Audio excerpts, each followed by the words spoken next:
हरे कृष्णा। सभी भक्तों का हार्दिक स्वागत है आज के इस प्रातःकालीन श्रीमद् भागवत क्लास में। तो हमने कल पढ़ा किस प्रकार कर्दम मुनि भगवान के ध्यान में बैठते हैं, तपस्या करते हैं और कई वर्षों तक तपस्या करने के बाद भगवान स्वयं के समक्ष चतुर्भुज रूप में गरुड़ पर बैठे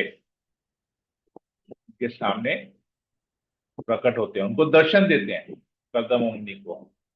कर्दम मुनि उनको देख के, भगवान को देख के उनको दंडवत प्रणाम करते हैं और भगवान की स्तुति करना प्रारंभ करते हैं।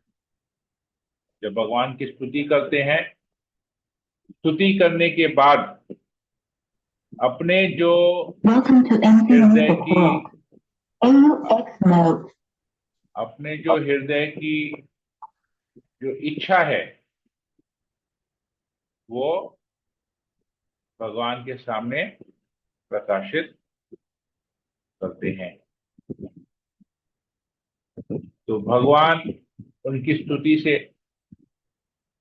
बहुत प्रसन्न होते हैं, बहुत खुश होते हैं और भगवान की इच्छा को भी सुनते हैं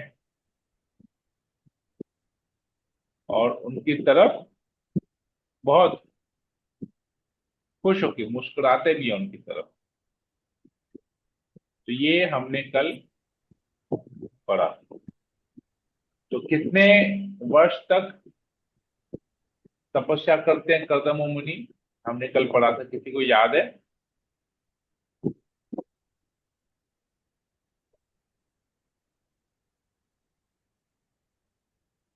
किसी को याद है कितने वर्ष तक कर्दम मुनि तपस्या करते हैं?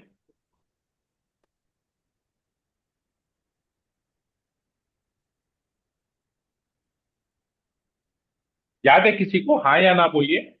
चुप बैठे तो मुझे लग रहा है आप लोग सुन ही नहीं पा रहे, कहीं इधर उधर आप लोग व्यस्त हैं। नहीं, प्रभु जी सुन रहे हैं पर ध्यान नहीं है प्रभु जी। नहीं प्रभु जी। तो यही चीज मैं अभी थोड़ी देर पहले बता रहा था कि लोग जब भागवतम क्लास में बैठते हैं तो ध्यान इधर उधर रहता है। भागवतम में क्या चर्चा हो रही है उसके ऊपर ध्यान नहीं है, बहुत कैजुअली, साधारण भागवतम को बहुत साधारण रूप से लेते हैं, जबकि इसको बहुत सीरियसली लेना चाहिए भागवतम।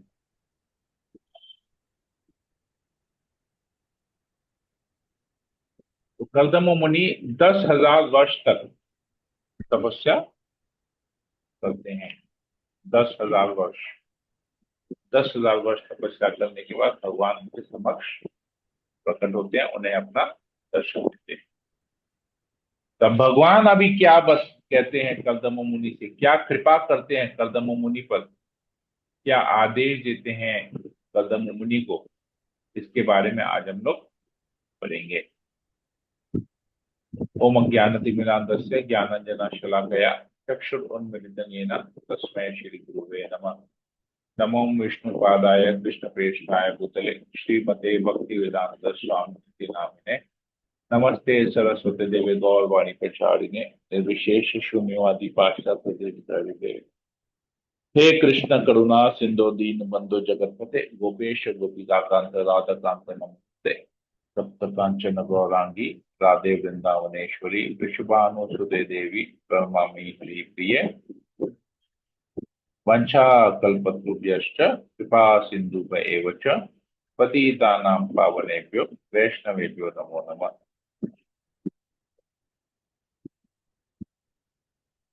मंगलाचरण की जय। श्री कृष्ण चैतन्य प्रभु नित्यानंद श्री अद्वैत गदाधर श्रीवासादि गौर भक्तवृंदा। हरे कृष्ण कृष्ण कृष्ण हरे हरे, हरे राम राम राम हरे हरे। मंगलाचरण की जय। ओम नमो भगवते वासुदेवाय। नमो भगवते वासुदेवाय। ओम नमो भगवते वासुदेवाय। श्रीमद् भागवतम तीसरा स्कंद अध्याय 21 श्लोक नंबर 23। भगवान ने कहा, जिसके लिए तुमने आत्मा संयमादि के द्वारा जिसके लिए तुमने आत्म संयम आदि के द्वारा मेरी आराधना की है, तुम्हारे मन के उस भाव को पहले ही जानकर मैंने उसकी व्यवस्था कर दी है। देखिए, भगवान सबके हृदय में है और लोगों को क्या चाहिए, क्या इच्छा है, भगवान ऑलरेडी जानते हैं। यहाँ पर भगवान कह रहे हैं कि मैं और पहले से जानता हूं तुमको क्या चाहिए और मैंने इसकी व्यवस्था भी कर दी है। तो अब एक प्रश्न उठ सकता है यहाँ पर, भाई हमारी भी तो बहुत सारी इच्छाएं हैं, तो भगवान तो पूरी तो करते नहीं, ऐसा क्यों है? किसी के मन में ऐसा प्रश्न आता है? यहाँ पर भगवान को बोल रहे हैं कर्दम मुनि को कि मैं जानता हूं पहले से ही, और मैंने इसको ऑलरेडी सेटिंग करके रखे कि ये इच्छा तुम्हारी कैसे पूरी होगी। मैंने व्यवस्था करके रखी है पहले से ही। तो हमारी भी कितनी सारी इच्छाएं जो पूरी नहीं होती है, तो मतलब भगवान सही नहीं है, हमारे लिए सेटिंग नहीं किए हैं। किसी को ऐसा लगता है क्या? किनको ऐसा लगता है? जी प्रभु जी, लगता है। हाँ, और किसको लगता है? शांति राधा माता जी को लगता है कि भगवान उसकी इच्छा पूरी नहीं करते, तो भगवान सही नहीं है, हरे या कृष्णा भगवान प्रभु। या भगवान को आइडिया, भगवान को नॉलेज नहीं है, भगवान को नहीं प्रभु जी, हमारे सही है बारे में प्रभु जी, हमारे बारे भगवान में सही ज्ञान है। नहीं है। भगवान सही है प्रभु जी, भगवान क्यों गलत होंगे? भगवान सही है, क्योंकि वो हमको शायद आध्यात्मिक उसमें लाने के लिए, हमारे ऊपर भी जो लाते हैं विपदा, वो इसलिए ही लाते हैं शायद ये प्रभु बात जी। तो विपदा की नहीं हो रही है, बात हो रही है हाँ, बहुत इच्छा पूरी करने इच्छाओं की। की। हाँ नहीं प्रभु जी, वो नहीं है, भगवान तो गलत हो ही नहीं सकते। हमें जो जो डिजर्व करता है वो देते हैं वो हमें। हाँ, लेकिन कितनी इच्छाएं हम्म, पूरी नहीं होती है ना। जी तो वो भगवान का हम भगवान सेटिंग जिस नहीं चीज कर के हम रहे हैं। लोग प्रभु जी काबिल हैं वो हमें वही चीज देते हैं, और हमें यस, अपने तो कर्मों के जितने हिसाब हम से ही डिजर्व मिलता है हर करते हैं। चीज। ओके। अब कर्म कर्म जो होते हैं उसी के हिसाब से हम लोगों को उसी के मिलता है। हिसाब से हमें मिलता है। और किसी का कोई ओपिनियन? बहुत सारी हरे इच्छाएं कृष्णा पूरी नहीं प्रभु जी, होती है। दंडोत प्रणाम। प्रभु जी, बोलिए। भगवान की इच्छा में ही हम लोग खुश रहें, वही अच्छा है। अच्छा, भगवान की जो इच्छा है वही में खुश हम लोगों को रहना चाहिए। अब भगवान की तो इच्छा, आप सब लोग भगवत धाम चले जाइए। जी प्रभु। अच्छा से लेकिन भक्ति जा करते तो नहीं चले। रहे, जा तो नहीं रहे, यहीं बड़ी बैठे हैं। हाँ, भी तो हम लोग बताइए, भगवान का जब हम ये लोग बात प्रॉब्लम करते है, ये प्रॉब्लम है, वो प्रॉब्लम है, ये काम है, वो काम है। देखिए ना, यात्रा में भी कितने लोग नहीं जाते हैं, कोई ना कोई बहाना दे देते हैं, ऐसा है, वैसा है, ये है, वो है। मैं पढ़ रहा था अभी भागवतम के प्रथम स्कंद में, मेरा जो भक्ति वैभव एग्जाम है उसके लिए मैं पढ़ रहा था। उसमें एक जगह आता है, नारद मुनि युधिष्ठिर महाराज को आके उपदेश देते हैं। युधिष्ठिर महाराज ना बहुत दुखी होते हैं और अपने आप को गुनहगार मानते हैं कि मेरी वजह से ये, मुझे केवल राजगद्दी पे स्थापित करने के लिए, मुझे राजा बनाने के लिए कुरुक्षेत्र का इतना बड़ा युद्ध हुआ, और इस युद्ध में करोड़ों की संख्या में लोग मारे गए। तो वो मेरी वजह से था, क्योंकि मुझे राजा बनाना था, मुझे राजा बनना था, या चाहते थे कि मैं राजा बनूं। तो मेरी वजह से करोड़ों लोगों की मृत्यु हुई। और अभी क्या हुआ है, मेरे जो चाचा जी हैं धृतराष्ट्र, मेरी जो चाची है गांधारी, ये लोग दिख नहीं रहे, ये लोग बगैर बताए महल छोड़ के चले गए, मेरा राजमहल छोड़ के चले गए। मैं इतना अभागा हूं। जब मेरे पिता, हम लोग छोटे थे, मेरे पिता मारे मेरे पिता की मृत्यु हो गई तो हम लोगों की देख रेख, हम लोगों को राजमहल में रहने का स्थान धृतराष्ट्र नहीं दिया था। परंतु आज जब मैं राजा बना हूं तो मैं उनका ख्याल नहीं रख पा रहा, वो मुझे छोड़ के चले गए। उनका क्या हुआ होगा, मेरे बगैर उनका कौन आश्रय है, ये सोच रहे थे युधिष्ठिर महाराज। तो नारद मुनि आके बताते हैं कि तुम ये मत समझो कि तुम्हारे चाचा जो है और तुम्हारी जो चाची है, ताऊ और ताई जो है, वो तुम्हारे ऊपर आश्रित हैं। ये कभी मत सोचो कि तुम उनकी रक्षा कर पाओगे, ये भी मत सोचो। ये मत सोचो कि तुम उनकी देख रेख करे हो तो वो जीवित हैं, कि तुम देख रेख नहीं करोगे तो या तुम्हारे बाद उनका क्या होगा, ये कभी मत सोचो। क्योंकि भगवान सबसे बड़े, सबके कंट्रोलर हैं। सबको मिलाना भगवान का कार्य है, और सबसे सबको सबसे बिछड़ देना, माने सबको अलग कर देना, ये भी भगवान ही करते हैं। तो तुम मत सोचो कि तुम्हारे बगैर इनका क्या होगा, कभी मत सोचो ये बात। तो ये नारद मुनि उपदेश देते हैं। युधिष्ठिर महाराज को लग रहा है कि मैं उनकी देख रहा हूं, मेरे बगैर उनका क्या होगा। नहीं, भगवान देख रहे हैं।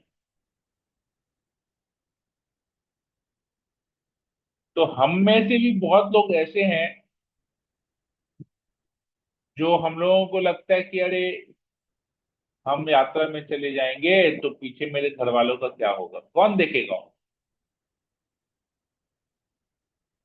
या हम यहाँ जाएंगे, हम वहां जाएंगे, मेरे पीछे जो काम है वो कौन करेगा, मेरे घर वालों को कौन देखेगा, मेरे पत्नी को कौन देखेगा, मेरे पति को कौन देखेगा। हम ये भूल जाते हैं कि आजीवन हम रहने वाले नहीं है यहाँ पर। ऐसा नहीं है कि हम अमर हैं। सबकी मृत्यु होनी है, आगे पीछे सबकी होनी है। लेकिन फिर भी हम सोचते हैं कि मेरे बगैर इनका क्या होगा, मैं नहीं रहूंगा या मैं नहीं रहूंगी तो इनका पीछे में इनको देख रेख कौन करेगा, ये हम सोचते हैं हमेशा। राइट है, गलत है मैं जो बोल रहा हूँ, सही है गलत है? जी प्रभु सही है।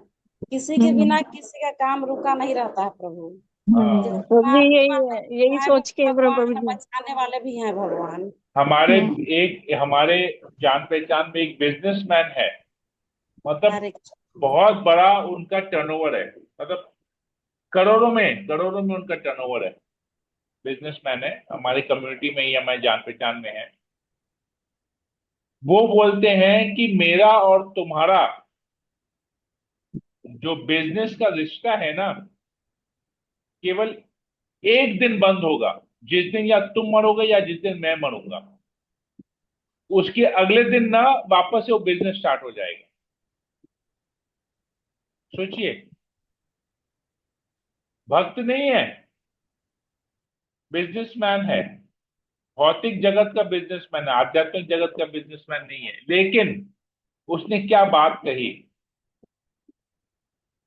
कि मेरा और तुम्हारे बीच में जो ये बिजनेस रिलेशन है, केवल एक दिन के लिए बंद होगा, या जिस दिन तुम मरोगे या जिस दिन मैं मरूंगा, अगले दिन से वापस से वो बिजनेस स्टार्ट हो जाएगा। तो बहुत बड़ा बात है, फैक्ट है ये। पर हम लोग को लगता है कि हमारे बगैर कैसे चलेगा।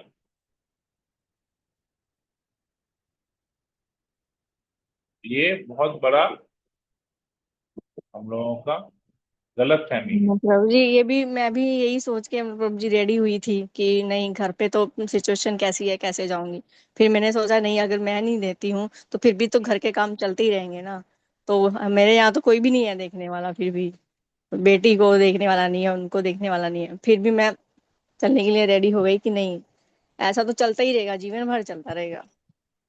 और साधारण लोग क्या बोलेंगे कि देखो, घर को छोड़ के अपने अपनी जिम्मेदारियों से बच के, अपनी जिम्मेदारियों से हार के, अपनी जिम्मेदारियों को छोड़ के ये देखो घूमने जा रहे हैं, लोग ऐसा बोलते हैं। हाँ प्रभु जी ऐसे बोल चुके हैं। बल्कि हमारे घर में ही पहुंच चुके हैं। बोले अपनी जिम्मेदारी को छोड़ के घूमने जा रहे हो। हाँ, कि मुझे तो बोल दिया ऐसे 3-4 बार। हाँ, तो ये है। लेकिन क्या होगा, अगर अपनी जिम्मेदारी को छोड़ के जा रहे हैं तो इंसान को मरना भी नहीं चाहिए फिर। जब मरने का आता तो बोलते हमसे जितना करना था हमने कर लिया, बस भगवान चाहते थे कि इतना ही हमसे हो, इसलिए अपने पास बुला दिया। अरे भगवान अपने पास नहीं बुलाए हैं, ये लोग समझते हैं कि भगवान हमको अपने पास बुला रहे हैं। राइट, देखो विनीता माता कहते हैं ट्रिप में जा रहे हो, ट्रिप में मतलब घूमने फिरने जा रहे हो, ऐशो आराम करने जा रहे हो, ट्रिप में जा रहे हो। एक्चुअली ये यात्रा है। ट्रिप और यात्रा में बहुत फर्क है। यात्रा में हम जाते हैं तपस्या करने के लिए, पूरी दुनिया को भूल के भगवान के बारे में, केवल वो जो अपने आप को भगवान के प्रति समर्पित कैसे करें कि दूसरे उस समय हमारे दिमाग में और कुछ ना हो। 24 घंटा हम कैसे भगवान का स्मरण कर पाए, कैसे भगवान के बारे में और जान पाए, कैसे भगवान की कृपा प्राप्त करें, कैसे भक्तों का संग करें। ये होता है यात्रा करने का मकसद, कि वो 7 दिन 8 दिन हम सब कुछ छोड़ के, सब कुछ भूल के, केवल पूर्ण रूप से भगवान के चेतना में, कृष्ण भावनामृत में कैसे हम डूबे। ये हम लोग, क्योंकि अल्टीमेटली भगवत धाम में यही आएगा काम। 24 घंटा आपको कृष्ण की सेवा करनी है, तो उसी उसी भाव को प्रैक्टिस करने के लिए यात्रा हम लोग करते हैं। तो ऐसे तो फिर बच्चों को ट्यूशन भी नहीं जाना चाहिए। तो जो लोग अपने बच्चों को ट्यूशन पढ़ाते हैं वे ट्यूशन मत भेजो। भाई स्कूल में तो पढ़ाई कर ही रहे हो ना, ट्यूशन में जाने की क्या जरूरत है। लेकिन कितनों के बच्चे ट्यूशन जाते हैं? प्रायः सभी के बच्चे ट्यूशन जाते हैं। क्यों? अगर हम यात्रा में नहीं जा पा रहे हैं तो हमको बच्चों को ट्यूशन भी भेजना नहीं चाहिए। स्कूल में तो पढ़ रहे हैं ना, अलग से ट्यूशन क्यों? ट्यूशन में फुल फ्लेजेड उस सब्जेक्ट के ऊपर कॉन्सेंट्रेट करेगा, ताकि उस सब्जेक्ट में अपने आप को अच्छे नंबर ला सके। यही पर्पस होता है ट्यूशन का। तो यात्रा का भी यही पर्पस है कि फुल फ्लेजेड हम उस समय कृष्ण भावनामय बने। कैसे बने वो प्रैक्टिस करते हैं। तो अगर किसी को लगता है हम यात्रा में नहीं जा पाते तो उसको अपने बच्चों को ट्यूशन भी नहीं भेजना चाहिए। सिंपल है, इट्स वेरी सिंपल। बहुत सिंपल अच्छा सिंपल एग्जाम्पल है ये। लॉजिक, सिंपल लॉजिक है ये। हाँ, हरी बोल प्रभु जी, बहुत अच्छा एग्जाम्पल है। हाँ, ठीक है, आगे पढ़ते हैं। तो भगवान कहते हैं मैंने ऑलरेडी व्यवस्था कर दी है। कर्दम मुनि के लिए व्यवस्था की, कर्दम मुनि शुद्ध भक्त है, तो हमारे लिए भी भगवान सब व्यवस्था करके रखे हैं। प्रॉब्लम यह है कि हम लेना नहीं चाहते हैं, हम डरते हैं। भगवान हमारे लिए भी बहुत सब व्यवस्था करके रखे हैं, पर हम तुच्छ चीजों के प्रति इतना आसक्त हैं कि हम सही चीज के प्रति हमको ज्ञान नहीं किया। हमारे लिए सही क्या है गलत क्या, हमको प्रॉब्लम है कि हमको ज्ञान नहीं है इसके बारे में, और कुछ नहीं है। क्या हमको जरूरी है उसके बारे में हमको ज्ञान नहीं है। भगवान सब व्यवस्था करके रखते हैं, केवल भगवान के ऊपर विश्वास नहीं है। ओके, भगवान आगे कहते हैं, हे ऋषि, हे जीवात्माओं के अध्यक्ष, जो लोग मेरी पूजा द्वारा भक्ति पूर्वक मेरी सेवा करते हैं, विशेष रूप से तुम जैसे पुरुष जिन्होंने अपना सर्वस्व मुझे अर्पित कर रखा है, उन्हें निराश होने का कोई प्रश्न ही नहीं उठता। समझ में आ रहा है क्या भगवान कह रहे हैं? उन्हें निराश होने का कोई प्रश्न ही नहीं उठता।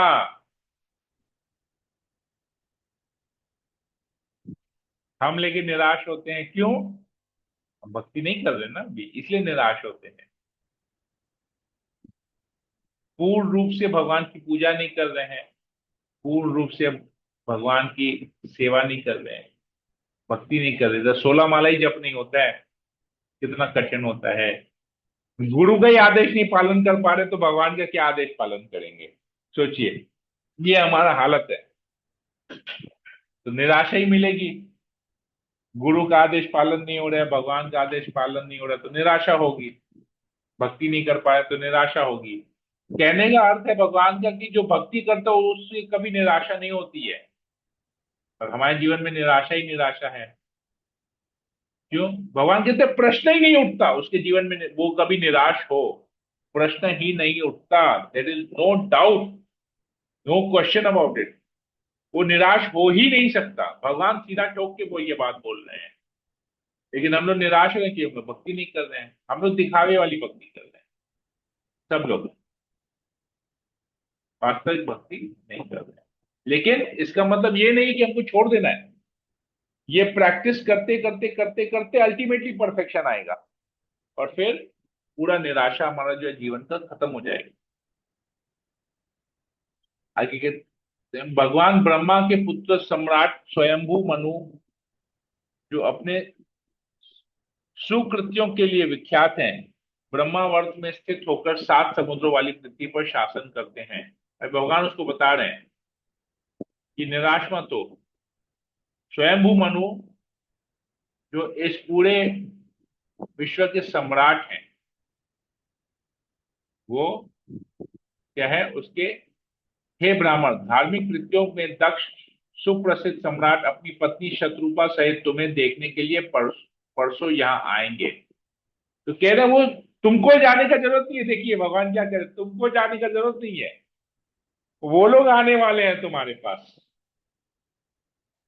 जो पूरे विश्व के जो सम्राट हैं, वो अपनी पत्नी के साथ तुम्हारे पास परसों 2 दिन बाद तुम्हारे पास आने वाले हैं। सोचिए, 10,000 वर्ष तक कर्दम मुनि ने तपस्या की। 10,000 वर्ष बाद भगवान उसके सामने प्रकट हुए, अपना दर्शन दिया। कर्दम मुनि ने भगवान की स्तुति की, अपनी इच्छा प्रकाश की। भगवान बोला, मैं पहले ही जानता हूं तुम्हारी इच्छा क्या है, और मैं सेटिंग करके रखा हूं, ये परसों ही हो जाएगा। ज्यादा नहीं, 48 वर्किंग आवर्स, 48 घंटे में, 48 वर्किंग आवर्स में तुम्हारी इच्छा पूरी हो जाएगी। वो स्वयं आने वाले हैं तुम्हारे पास, अपनी बेटी का हाथ देके। उनके एक श्याम नेत्रों वाली तरुणी कन्या है। श्याम नेत्रों वाली, सोचिए कितना भगवान सुंदर डिस्क्रिप्शन दे रहे हैं। वह विवाह के योग्य है, वह उत्तम आचरण वाली तथा सर्वगुण संपन्न है, वह भी अच्छे पति की तलाश में है। महाशय, उसके माता पिता तुम्हें देखने आएंगे। तुम उसके सर्वथा अनुरूप हो, जिससे वे अपनी कन्या को तुम्हारी पत्नी के रूप में अर्पित कर देंगे। तो देखिए भगवान क्या कह रहे हैं।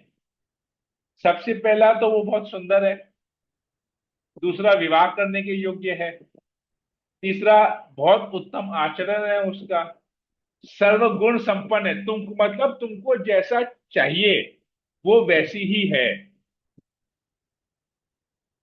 वो भी अच्छे पति की तलाश में, तुमको अच्छी पत्नी चाहिए, उसको अच्छा पति चाहिए। तुम सर्वगुण संपन्न हो, तुम एक आइडियल पर्सन हो जो उनको चाहिए, और वो एक आइडियल वुमन है जो तुमको चाहिए, एक आइडियल पत्नी। तो एक एक पुरुष को जिस प्रकार की स्त्री चाहिए विवाह करने के लिए, और एक स्त्री को जिस प्रकार का पुरुष चाहिए विवाह करने के लिए, वो दोनों क्वालिफिकेशन यहां मैच कर दिया। तो देखिए भगवान का कार्य कितना परफेक्ट है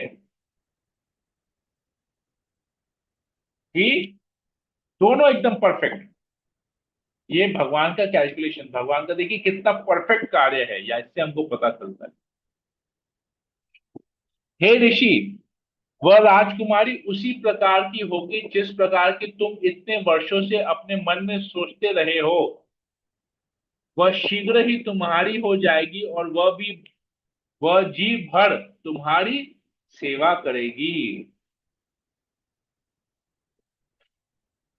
वह तुम्हारा वीर्य धारण करके 9 पुत्रियां उत्पन्न करेगी, और यथा समय इन कन्याओं से ऋषि संतानें उत्पन्न करेंगे।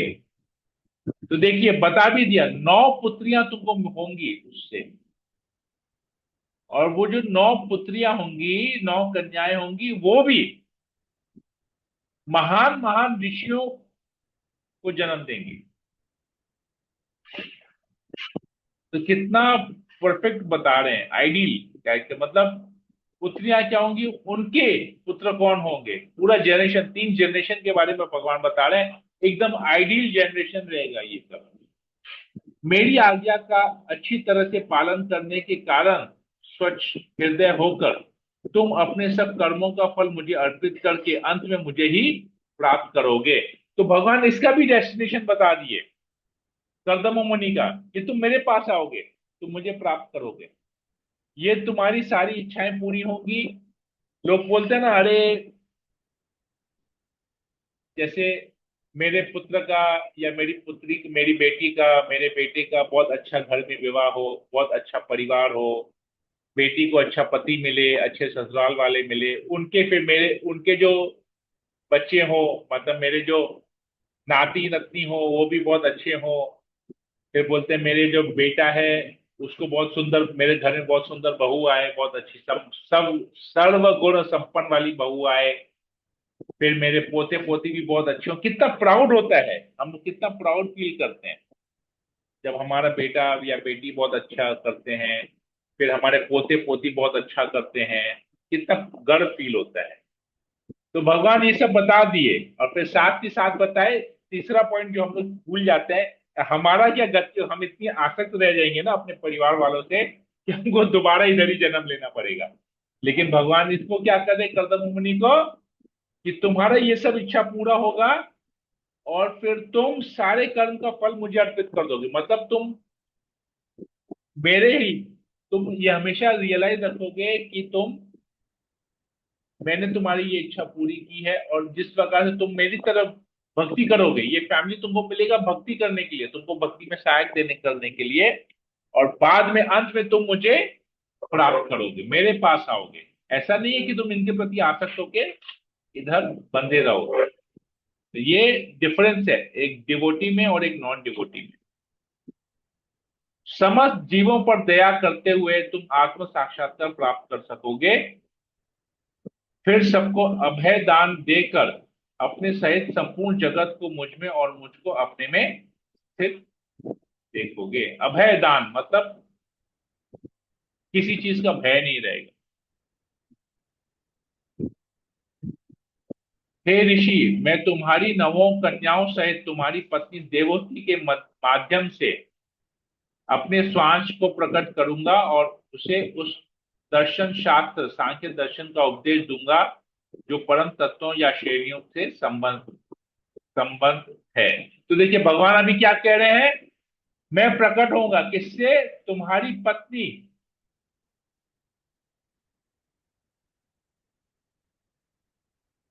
के माध्यम से, देवहूति के माध्यम, मतलब मैं तुम्हारे पुत्र के रूप में जन्म लूंगा और क्या करूंगा, सांख्य योग का दर्शन, सांख्य दर्शन में कराऊंगा, उसका उपदेश दूंगा। देखिए भगवान स्वयं क्या, तो कर्दम मुनि कितने महान है। देखिए एक से एक बताए जा रहे हैं भगवान कैसे कृपा कर रहे हैं। बोले यहाँ तक कि मैं तुम्हारे पत्नी के गर्भ से मैं जन्म लूंगा, मैं तुम्हारा पुत्र बनूंगा, भगवान कह रहे हैं। ठीक है, यहीं तक ही रखते हैं, फिर अपने कल इसमें और आगे बढ़ेंगे। हरे कृष्णा। बताइए कैसा लगा सबको ये सुन के? बहुत अच्छा लग रहा है प्रभु जी की भगवान बोल रहे हैं सारा कुछ और वो सुन रहे हैं। कितना वो उनकी कितना उनकी टाइम, वो कैसा टाइम होगा वो कि तो ऐसा जी उसने क्या सामने। मांगा, केवल एक पत्नी मांगी। भगवान पत्नी के साथ उसके जनरेशन के बारे में बता दिया, सेकंड जनरेशन, थर्ड जनरेशन, और कहते हैं मैं भी जन्म लूंगा, मैं भी आऊंगा। सोचिए क्या मांगा, कितना सा मांगा, और भगवान कितना दे रहे हैं। सोचिए, एक खाली भगवान ने एक पत्नी ही मांगा, बस एक सर्वगुण संपन्न पत्नी मांगा जिससे वो भगवान की सेवा कर सके, बस यही मांगा। लेकिन भगवान क्या क्या दे रहे हैं, पत्नी दे रहे हैं, सुपुत्री दे रहे हैं, सुपुत्र, भगवान स्वयं आप पुत्र के रूप में आ रहे हैं, फिर पुत्रियों के से भी जो संतानें उत्पन्न होंगी वो भी महर्षि होंगे, महान महान ऋषियों को जन्म देंगे। और भगवान कह रहे हैं कि तुम भगवत धाम वापस आओगे मेरे पास। सोचिए।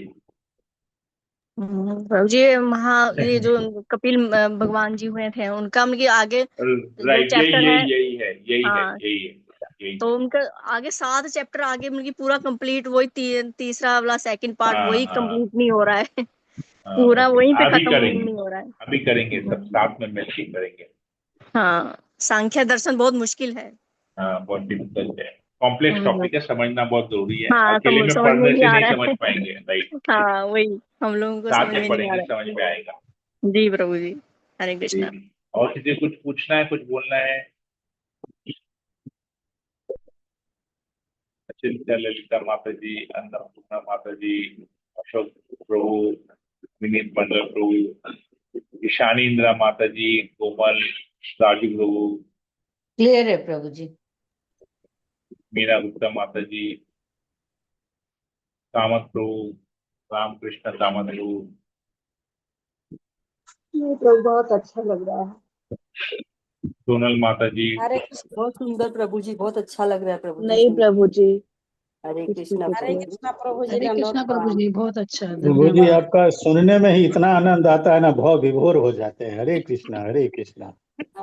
हरे कृष्णा प्रभु जी, आपको आपका समझाने का तरीका इतना अच्छा है ना, बहुत सुंदर। हाँ, जो बहुत अच्छा से हम लोगों को पूछने का समझ में आ जरूरत ही जाता नहीं पड़ता है प्रभु जी। है। बहुत अच्छा, मतलब आप समझाते हैं कि एकदम लगता है कि एकदम सामने हो रहा है, हम लोग देख रहे हैं ऐसे। मतलब मेरे स्टूडेंट मेरी परीक्षा ले रहे हैं नहीं कि प्रभु, आप इतना हाँ, अच्छा मैं समझा समझाते दिया, हैं। मतलब आप सब समझ गए। मैं अल्लाह, आप लोग समझ नहीं पाए, मतलब मेरे में कमी है। आप ओके। बोलते हैं तो लगता है टीवी के जैसा सीन चल रहा है, हम लोग देख रहे हैं, हरे ऐसा कृष्ण। लगता है। ओके। इतना अच्छा समझाते हैं कि दिमाग में ढुक जाता है प्रभु। हरे विनीता कृष्णा प्रभु, समनानी माता दंडवत जी, प्रणाम। यस माता जी, बोलिए, विनीता समनानी। हरे कृष्णा प्रभु। माता यस। जी लोग को तो दंडवत प्रणाम नहीं करना चाहिए, तो क्या करना चाहिए? ओके।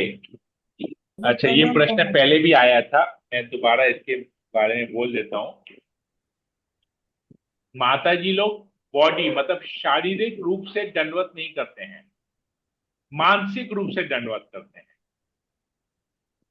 दंडवत करने का मतलब है पूर्ण रूप से शरणागत, अपने गुरु के प्रति शरणागत होना, वैष्णवी के प्रति शरणागत होना, और वास्तविक रूप में जो शास्त्र कहता है, हम इसके बारे में आगे पढ़ेंगे, ये आएगा। ये ना प्रभुपाद जी लिखते हैं, जब हम किसी वैष्णव को, हमको वैष्णव को दंडवत करना चाहिए, तो जब हम, बाकी लोगों को नहीं, वैष्णव को दंडवत करना चाहिए। क्यों?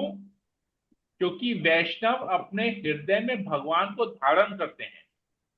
ऐसे तो भगवान सबके हृदय में है, लेकिन वैष्णव भगवान को धारण करते हैं।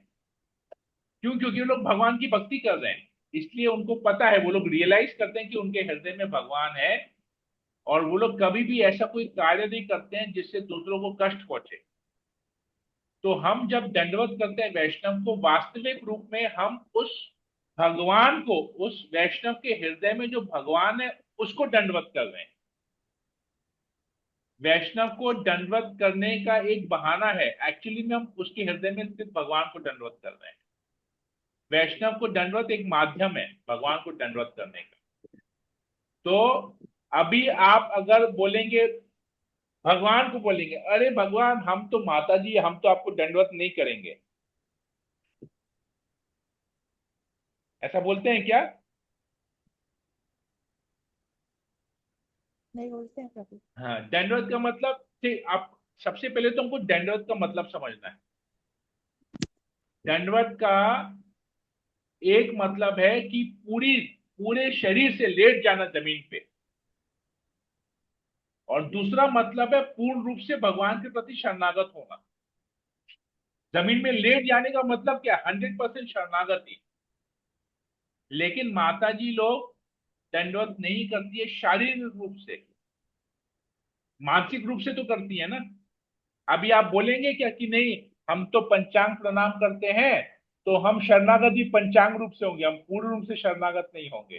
हम आधा शरणागत होंगे। अष्टांग रूप से नहीं, पंचांग रूप मतलब 70% सरेंडर होंगे, 100% सरेंडर नहीं होंगे।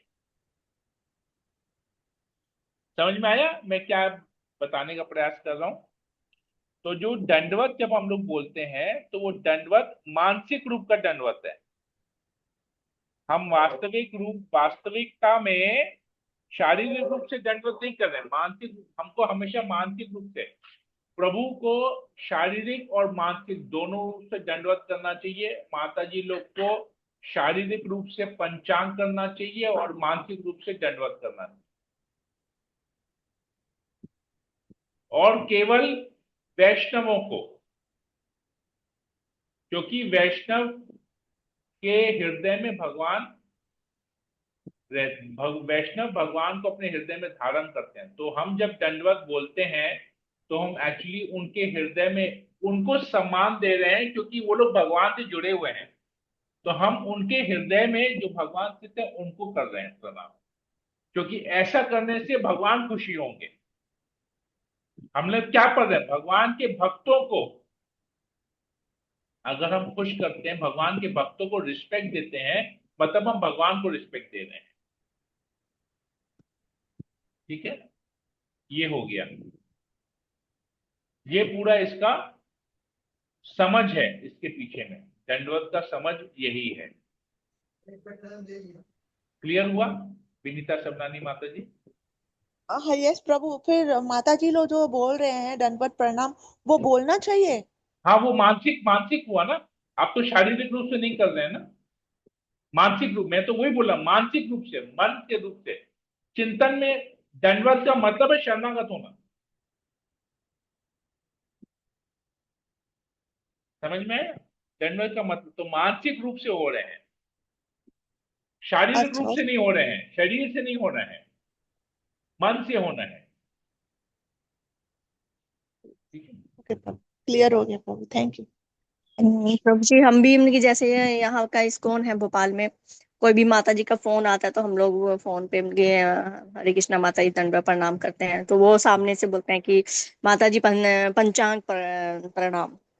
तो वो लोग ऐसे बोलते हैं, लेकिन हम ये लोग जो है ये क्योंकि ये जो आपसे सीखे ट्रेंड हैं। है ना, ये जो ट्रेंड है ना, पंचांग प्रणाम, सादर प्रणाम, ये सब अभी निकला है।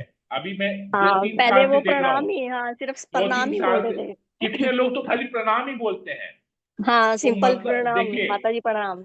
हम लोग को ना ये शिक्षा ऐसी दी जा रही है, ये शिक्षा का, असली शिक्षा का पतन हो रहा है।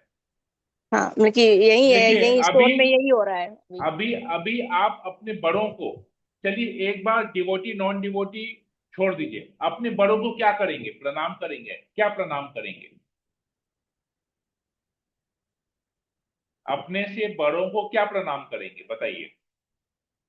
वैष्णव अवैष्णव छोड़ दीजिए, क्या प्रणाम सादर करेंगे? प्रणाम करेंगे। अपने से बड़ों को सादर प्रणाम करेंगे। और केवल जी, प्रणाम किससे करेंगे? आते जाते किसी को भी। अपने हम उम्र वालों को प्रणाम करेंगे।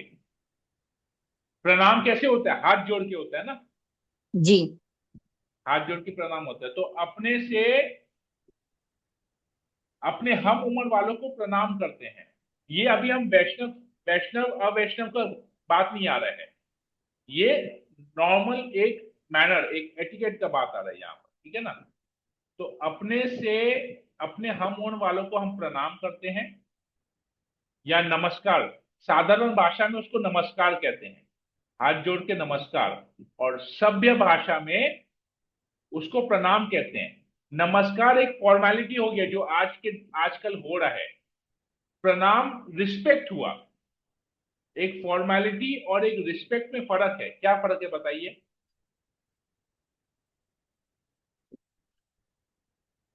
एक फॉर्मेलिटी में और रिस्पेक्ट में फर्क है, और कोई बता सकता है क्या फर्क है? एक दिखावे का होता है प्रभु जी और एक दिल से होता है। राइट। अभी आप इसको एक एग्जाम्पल से समझते हैं, ठीक है ना? अभी आप किसी शादी में जा रहे हैं, शादी के गेट पे देखिएगा ना, बहुत सारे औरतें साड़ी पहन के खड़ी रहती हैं, वो लोग आपको नमस्कार करती हैं। क्यों? उनको पैसा दिया जा रहा है। कि भाई तुम नमस्कार करो। आपका उनसे कोई रिलेशन नहीं है, लेकिन उनका कार्य है, क्योंकि उनको पैसा देके खड़ा किया जा रहा है। लेकिन उसी गेट पे जिस परिवार ने आपको न्योता दिया है, उस परिवार के सज्जन अगर वहां खड़े हैं और वो आपको नमस्कार कर रहे हैं, तो दोनों के नमस्कार करने में फर्क है कि नहीं है? बताइए, जी प्रभु बताइए। जी। हाँ प्रभु जी। Yes okay. प्रभु है। हाँ, तो वो नमस्कार और प्रणाम हुआ, ये डिफरेंस है नमस्कार और प्रणाम में। तो जब हमसे जो बड़े होते हैं तो हम उनको सादर प्रणाम करते हैं, उनको रिस्पेक्ट देते हैं। मतलब क्योंकि वो हमसे बड़े, सादर प्रणाम कहने का मतलब है कि हमको उनसे आशीर्वाद चाहिए। सादर प्रणाम, रिस्पेक्टफुल, ठीक है। सादर प्रणाम का ये मतलब हुआ। अभी जब वैष्णव गण होते हैं, अभी आते हैं डिवोटी और नॉन डिवोटी का डिफरेंस करते हैं। अभी वैष्णव को आप सादर प्रणाम बोलेंगे, मतलब अगर आप वैष्णव को सादर प्रणाम बोलते हैं तो वैष्णव और अवैष्णव में कोई फर्क रहा है? बताइए, व्हाट इज द डिफरेंस? मतलब आज अगर हम अपने पिताजी को सादर प्रणाम बोलते हैं क्योंकि हमसे बड़े हैं, और हम अपने गुरु को भी सादर प्रणाम बोलते हैं, या एक वैष्णव को, शिक्षा गुरु को सादर प्रणाम बोलते हैं। एक्चुअली तो सभी वैष्णव शिक्षा गुरु हैं, प्रभुपाद के इस्कॉन में सभी शिक्षा गुरु हैं। तो क्या हम उनमें डिफरेंशिएट कर रहे हैं कि नहीं कर रहे हैं? बताइए। एक हमारे भौतिक जगत के गुरु हैं, एक आध्यात्मिक जगत के गुरु हैं, और दोनों को ही हम सादर प्रणाम बोलते हैं। तो क्या ये हम सही कर रहे हैं? बताइए, बताइए, बताइए, क्या ये सही है? नहीं प्रभु जी, सही गलत है नहीं है। प्रभु जी। नहीं, हम अगर दोनों को ही सादर प्रणाम बोलते हैं तो क्या हम ये सही कर रहे हैं? हमने किसको नहीं ज्यादा प्रभु। रिस्पेक्ट दिया, या हमने दोनों को समान वे में? तो हम एक भौतिक जगत के व्यक्ति को और एक वैष्णव को हम एक ही स्तर पे ला रहे हैं। तो जब हम भौतिक जगत की व्यक्ति को और वैष्णव को एक ही स्तर पे ला रहे हैं, तो हम वैष्णव के प्रति रिस्पेक्ट कैसे दिखाए? जब वैष्णव के प्रति रिस्पेक्ट नहीं दिखाए तो हमारी भक्ति कहाँ आगे बढ़ेगी? हम 10 साल पहले जहां थे अभी भी वहीं रहेंगे। क्यों? क्योंकि हम में घमंड है, अहंकार है। अहंकार को हम तोड़ नहीं रहे हैं, हम झुक नहीं रहे हैं। हम जब झुकेंगे नहीं, हमारा अहंकार नहीं टूटेगा, तो कैसे हमारे ऊपर कृपा आएगी? हम तो अभी भी भौतिक दृष्टि से लोगों को देख रहे हैं।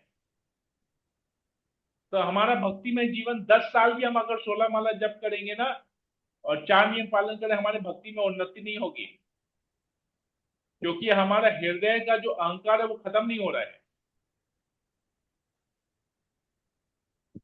हम बाहरी रूप से भले ही जितना अपने आप को विनम्र दिखाएं, हृदय से विनम्र नहीं है, क्योंकि हम अभी भी नियम कानून में फंसे हुए हैं। अरे, माता जी को तो ऐसा नहीं करना चाहिए, इसको तो ऐसे बोलना चाहिए, उसको तो ऐसे बोलना चाहिए, बाहरी रूप से। क्यों? क्योंकि हम अभी भी अपने आप को शरीर समझ रहे हैं।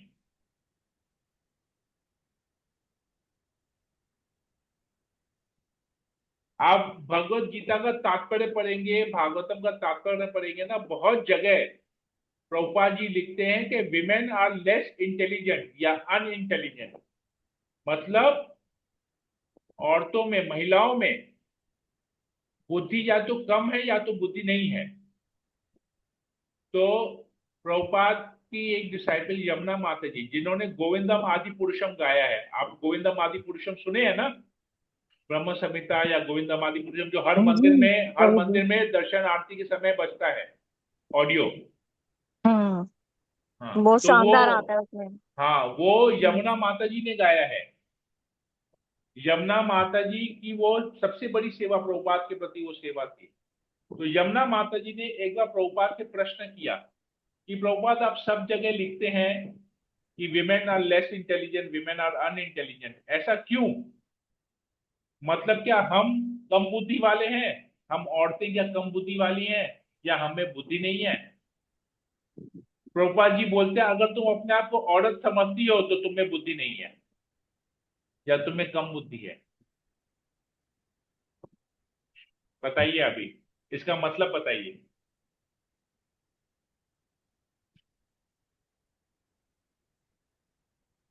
हरे आत्मा नहीं कृष्णा समझ रहे हैं, औरत समझ रहे हैं, अपने आप औरत को अभी नहीं, अपने शरीर आप को को, अभी भी शरीर शरीर समझ के रहे दायरे हैं। में समझो। अब जो जी शरीर के आत्मा दायरे में में रहेगा वो क्या है? जिसका जिसका देहात्म बुद्धि है, जो अपने आप को शरीर मानता है, वो क्या है? कौन है वो?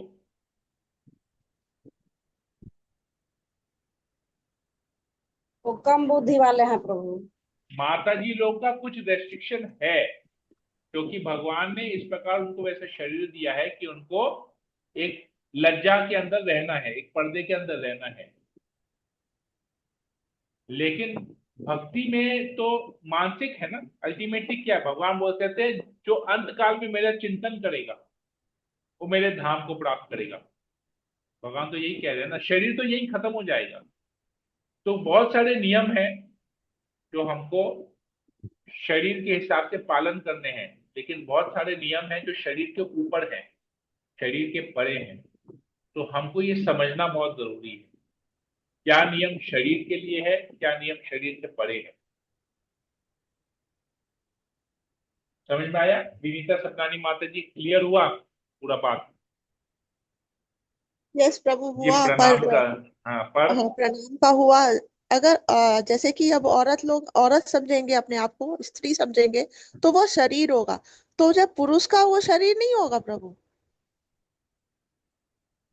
देखिए, औरत का शरीर की वजह से उसको शारीरिक रूप से कुछ रेस्ट्रिक्शंस मेंटेन करना पड़ता है, कुछ नियम में रहना पड़ता है। तो वो सेम नियम पुरुष के लिए लागू नहीं होता। पुरुष के लिए नियम अलग है और माता जी के लिए नियम अलग है। ये शारीरिक रूप से हुआ, लेकिन मानसिक रूप से तो दोनों ही भगवान के भक्त हैं। एक्चुअली में तो दोनों, आत्मा स्त्रीलिंग या पुल्लिंग है क्या? आत्मा क्या स्त्री या पुरुष है क्या? नहीं, आत्मा का कोई लिंग नहीं होता है, पढ़ा हुआ है गीता में, भगवत गीता में। हाँ, आत्मा तो भगवान की शक्ति है, अंतरंगा शक्ति है भगवान की।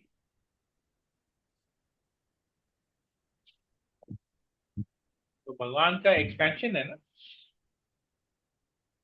यस प्रभु जी। तो हमको, हम अपने, अगर हम स्त्री हैं और हम अपने आप को स्त्री समझते तो हमको स्त्री के हिसाब से कार्य करना पड़ेगा। शरीर शारीरिक कार्य वैसा रहेगा। लेकिन जब चिंतन आता है, भगवान बेसिकली भक्ति का चिंतन, तो भक्ति का चिंतन तो शरीर शरीर से लिमिटेड नहीं है। तो कहने का मतलब यह है कि जब कहने का मतलब यह है कि जब हम प्रणाम करते हैं, चलिए भक्ति का ही एक अंग को लेते हैं जिसमें दोनों शरीर और मन दोनों आ जा रहे हैं, भक्ति का ही अंग लेते हैं। प्रणाम करना भक्ति का अंग है। कई सारे भक्ति में कार्यों में से एक कार्य है प्रणाम करना। तो क्योंकि माता जी लोग पंचांग प्रणाम करती हैं भगवान को, या दूसरे माता जी को भी पंचांग प्रणाम करती है, या अपने गुरु को भी पंचांग प्रणाम करती है। ठीक है, ये हो गया शरीर से पंचांग प्रणाम करना। लेकिन आत्मा से, हम जब गुरु के सामने पंचांग प्रणाम करते हैं तो क्या हम पूर्ण रूप से शरणागत होते हैं कि आधे रूप से शरणागत होते हैं? बताइए।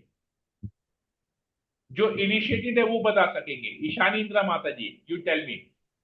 आप जब अपने गुरु महाराज का दर्शन करते हैं, आप गुरु महाराज को पंचांग प्रणाम करते हैं, लेकिन जो पंचांग प्रणाम अंदर में हृदय में भाव क्या है?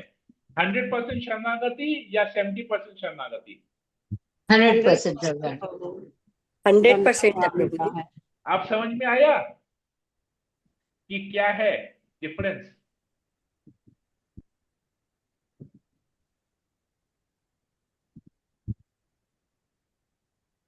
यस हरे प्रभु। कृष्णा प्रभु जी, दंडोत प्रणाम। जैसे हम लोग पंचांग प्रणाम करते हैं, लेकिन हम लोग पूरा शरणागति हो जाते हैं, दंडोत भी करते हैं समझिए, लेकिन हम नहीं, लोग को नियम नहीं। माता जी लोग को शारीरिक रूप से दंडवत नहीं करना चाहिए। जी, लेकिन मन से तो दंडवत ही करते हैं ना हाँ हाँ प्रभु। हाँ। मन रहेगा दंडवत में, मैंने जैसे दंडवत करते हैं, लेकिन हम लोग को हाँ नियम नहीं है, इसलिए हम लोग खाली उतना ही करते हैं, हाँ। पंचांग ही करते हैं। बात तो यही है प्रभु। अगर अगर बोलना भी है तो दंडवत तो हम पंचांग प्रणाम बोलिए, लेकिन हमको सबसे पहले ये समझना है कि हम प्रणाम किसको कर रहे हैं। Yes. वैष्णव के शरीर को प्रणाम कर रहे हैं, कि वैष्णव के हृदय में जो भगवान स्थित है उसको प्रणाम कर रहे हैं, जो भगवान बैठे हैं, या दोनों को प्रणाम कर रहे हैं। दोनों जन को प्रभु। तो हमको ये आएगा, आगे आएगा, प्रभुपाद जी तात्पर्य में लिखते हैं। तो ये समझना पड़ेगा, ये बहुत बड़ा डिबेटेबल टॉपिक है, लोग अपना अपना फिलॉसफी झाड़ेंगे, लेकिन हमको देखना है कि प्रभुपाद क्या लिखते हैं। वी हैव टू सी। देखिए, प्रभुपाद की जो शिक्षाएं है ना, प्रभुपाद ने 3 प्रकार से शिक्षा दी है, ये समझ लीजिए, बड़े ध्यान पूर्वक समझिएगा इसको, इस बात को। इसी के ऊपर में आपका जीवन में आपको क्या अपनाना है ये रहेगा। प्रभुपाद ने 3 प्रकार से अपने भक्तों को शिक्षा दी है। सबसे पहला शिक्षा जो प्रभुपाद ने दिया है वो है पर्सनल इंस्ट्रक्शन। ठीक है, जो एक रूम कन्वर्सेशन में प्रभुपाद ने इंस्ट्रक्शन दिया है कि उस रूम के अंदर में जो लोग हैं उनके लिए वो इंस्ट्रक्शन है। ठीक है। सेकंड, एक ओपन सेमिनार में, ओपन जगह में जहां पर भक्त भी है, अभक्त भी है, जनरल पब्लिक भी है। सेकंड, वहां पर प्रभुपाद ने इंस्ट्रक्शन दिया है। ठीक है। तीसरा इंस्ट्रक्शन प्रभुपाद ने लेटर के द्वारा, चिट्ठी के द्वारा अपने भक्त को संबोधित करते हुए दिया है। ठीक है। एक्चुअली 3 ही होता है, मैं ये इसमें फर्स्ट है लेटर के द्वारा किसी पर्सन को दिया है। ठीक है, मैं सीक्वेंस में जा रहा हूं अभी। फर्स्ट लेटर के द्वारा किसी भक्त को दिया है, वो हो गया एक इंस्ट्रक्शन। सेकंड, जो प्रभुपाद अपने डिवोटीज को इंस्ट्रक्शन देते हैं। ठीक है। और थर्ड इंस्ट्रक्शन जिसमें जनरल पब्लिक भी आता है, वो प्रभुपाद के ग्रंथों के माध्यम से है। ठीक है। तो ये 3 समझ में आया। 3 सीक्वेंस क्या है प्रभुपाद का इंस्ट्रक्शन देने का। सबसे पहला है चिट्ठी के माध्यम से किसी डिवोटी को एक पर्सनल इंस्ट्रक्शन देना। सेकंड, अपने भक्त के समूह को इंस्ट्रक्शन देना। तीसरा, अपने ग्रंथों के माध्यम से उपदेश देना। तो अभी हमारे लिए क्या है वो, हमको कौन सा इंस्ट्रक्शन फॉलो, और ये तीनों इंस्ट्रक्शन में आपको कंट्रोवर्सी लगेगा। प्रभुपाद एक जगह एक चीज को करने के लिए बोल रहे हैं, दूसरी जगह दूसरी चीज को करने के लिए मना कर रहे हैं, उसी चीज को करने के लिए मना कर रहे हैं।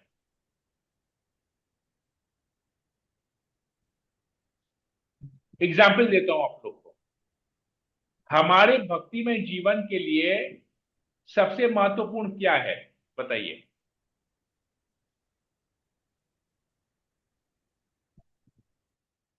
बताइए, कोई बताइए। समर्पण, समर्पण, श्रद्धा।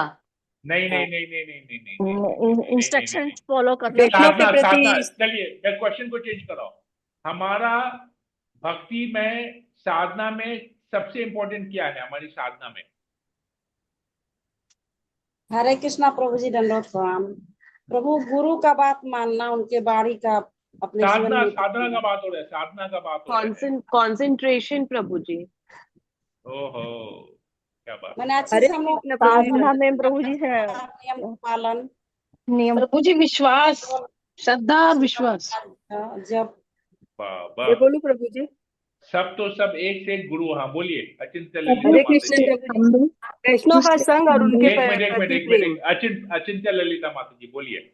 हरे कृष्ण प्रभु जी, दंडवत प्रणाम। वैष्णव का संग, उनके प्रति प्रेम और स्नेह। गलत। और नेक्स्ट, कोमल। to stay humble, wrong. Shanti Radha Mata ji बोलिए। प्रभु श्रद्धा और विश्वास होना। गलत। ईशानी इंदिरा माता जी बोलिए। मैंने तो वही बोला, श्रद्धा और समर्पण प्रभु जी। गलत। और नेक्स्ट, और कोई ट्राई करना चाहता है? हमारे साधना का सबसे बड़ा पार्ट क्या है? गुरु की बात भगवान के विश्वास चिंतन के साथ करना। जप करना प्रभु। यस, जप करना।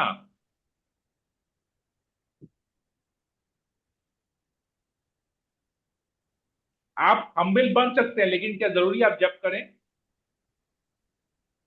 नहीं नहीं तो हम्बिल बनना क्या साधना का पार्ट है?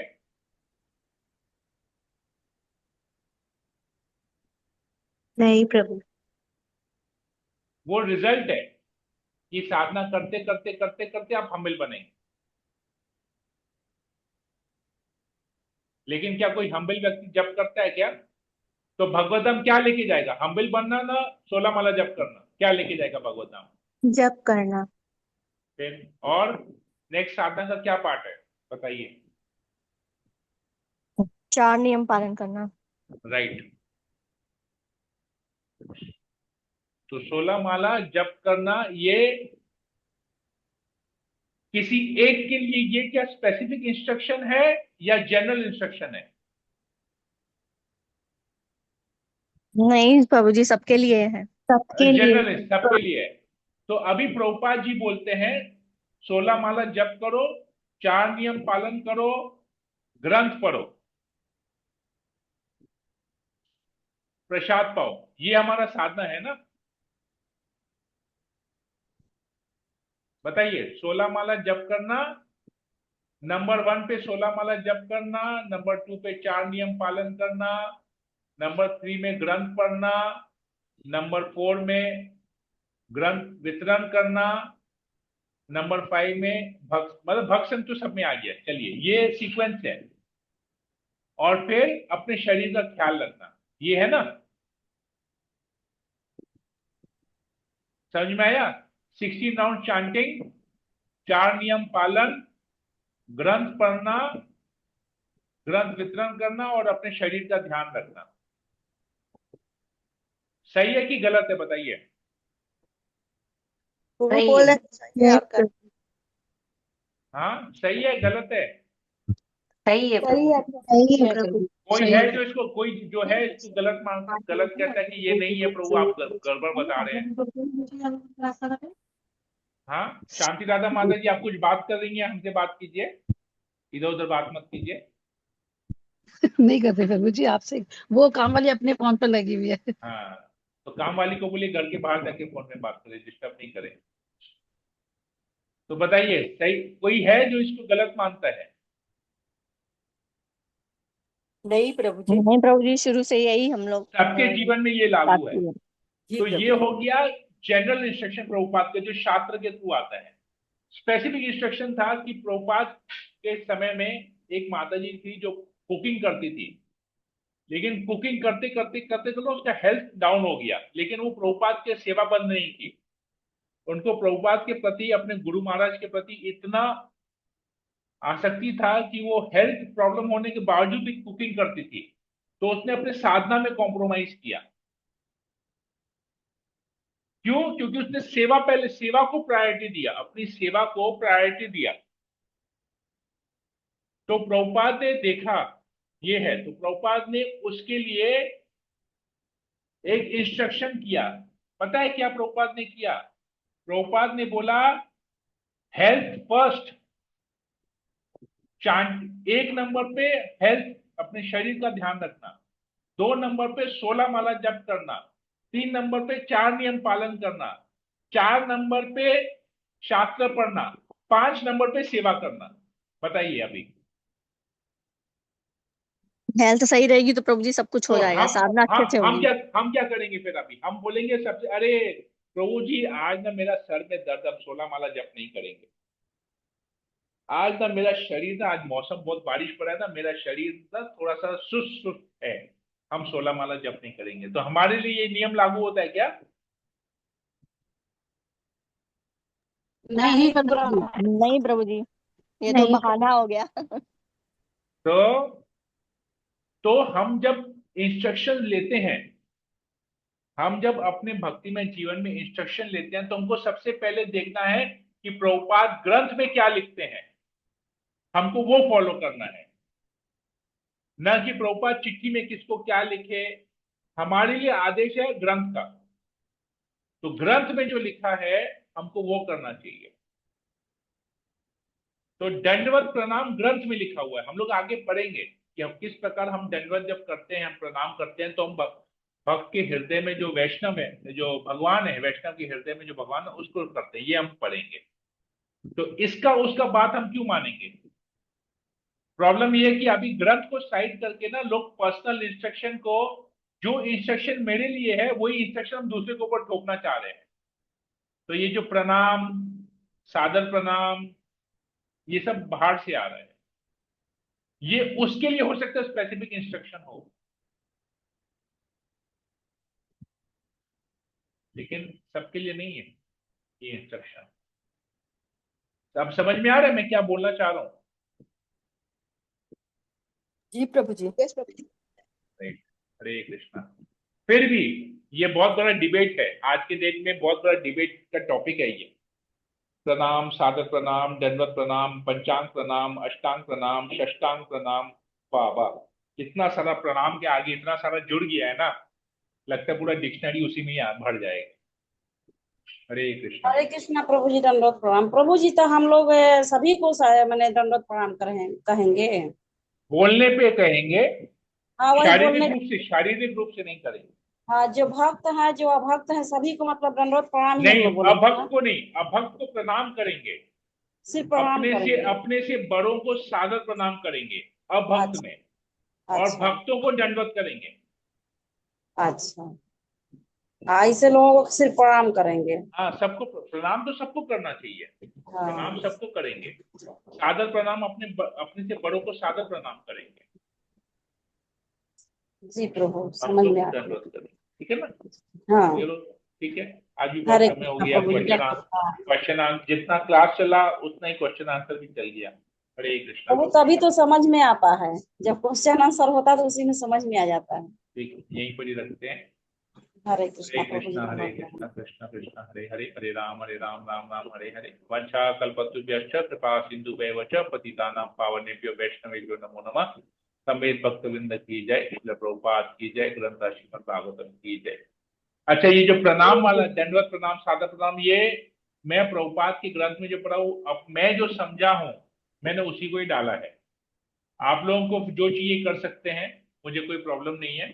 मैंने जो प्रभुपाद के इंस्ट्रक्शन से समझा है मैं वही उसमें आप लोगों को बता रहा हूँ। इसको और फर्दर क्लैरिफिकेशन करेंगे जब एक्चुअली में हम लोग पढ़ेंगे इसके बारे में। एक्चुअली जो हम प्रभुपाद जी लिखते हैं कि जो हम लोग प्रणाम कर रहे हैं वो एक्चुअली में भक्त के हृदय में स्थित भगवान को प्रणाम कर रहे हैं। अब ये हमारे ऊपर है कि हम भगवान को क्या प्रणाम करना चाहते हैं। ठीक है, हरे कृष्णा।